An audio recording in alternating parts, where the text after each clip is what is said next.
Good. And we did about it. Hey everybody, so today we're going to talk about one of my favorite plants called the Piper Crocatum. This is a plant that you're probably more familiar with its cousin plant, the Piper nigrum, which is the pepper plant, and that's where black pepper is derived. So if you were to taste this leaf, it would have a very bitter, tart taste. I don't recommend doing that, but if you were to do that, that's how it would taste, very bitter. It's related to the pepper plant. So if you look up close on the leaves and the stems, there's just like this white powdery, it almost looks like sand. These are just little sugar crystals that come out of the plant.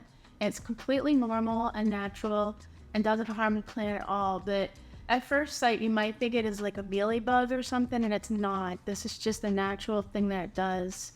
At first, when I saw it, I thought I had bugs too, and I sprayed it off a few times and realized that I wasn't winning that battle. I really thought it was just sand, and I'd read up on it more and found out that it was just a natural occurrence of the plant. I always want to have it on some sort of trellis because it's a beautiful plant. It vines. You could train it to go different ways. I've seen where people have wrapped around some wires and had some of the leaves go off in different directions, and it's really pretty. This one's just on a hoop-type bamboo trellis. Probably once a week is where you would want to water. Of course, it's going to depend on the light conditions, but a pretty standard household temperature, you're looking at probably once a week.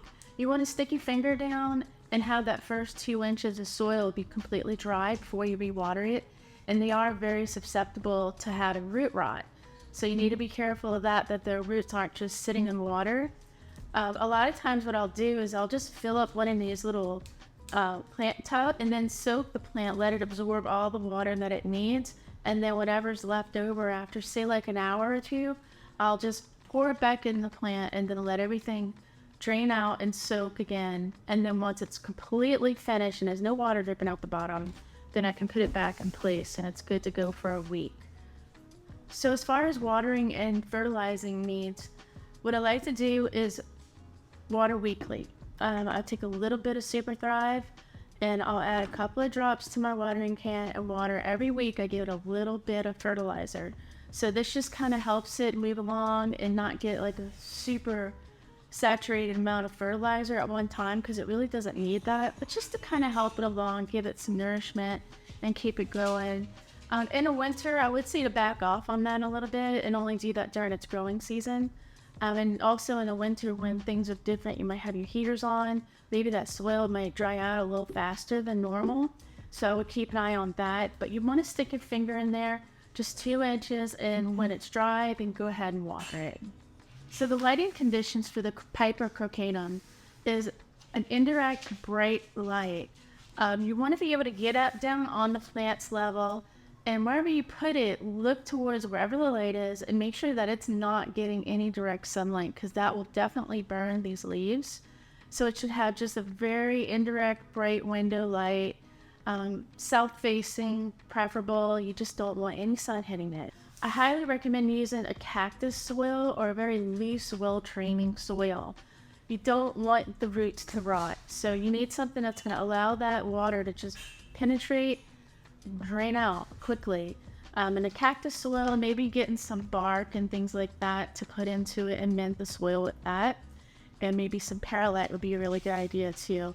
You just don't want any compact soils. So honestly, I would say that on a scale of 1 to 10, this is like a 10 as far as ease of plant. It's just the easiest household plant. It's unique, and it gives you all these beautiful pinks. And on the underside of the leaf, it's just reds and purple and green, and just the texture is amazing. And you can see all the new vines that are coming out. I have several, so I could propagate this if I wanted, or I could just wrap over like a little coil of metal and just kind of have it coming off. You could train it to go around the windows if you like, and get really creative with it. She's a really easy plant to take care of. I haven't had any issues with this plant, and I just think it's really neat, it's fun, and it's unique. And I think people that would come to your house or your apartment or your business are going to be really fascinated by this, because they've probably never seen one. They're not very common. So I hope this video was helpful, and if you have any other plants that you'd like to see, please comment below and let me know what you'd like me to video. And if you want to look into some other plants that I've done some reviews on, you can click the link above. Thanks for being here, guys. Adios.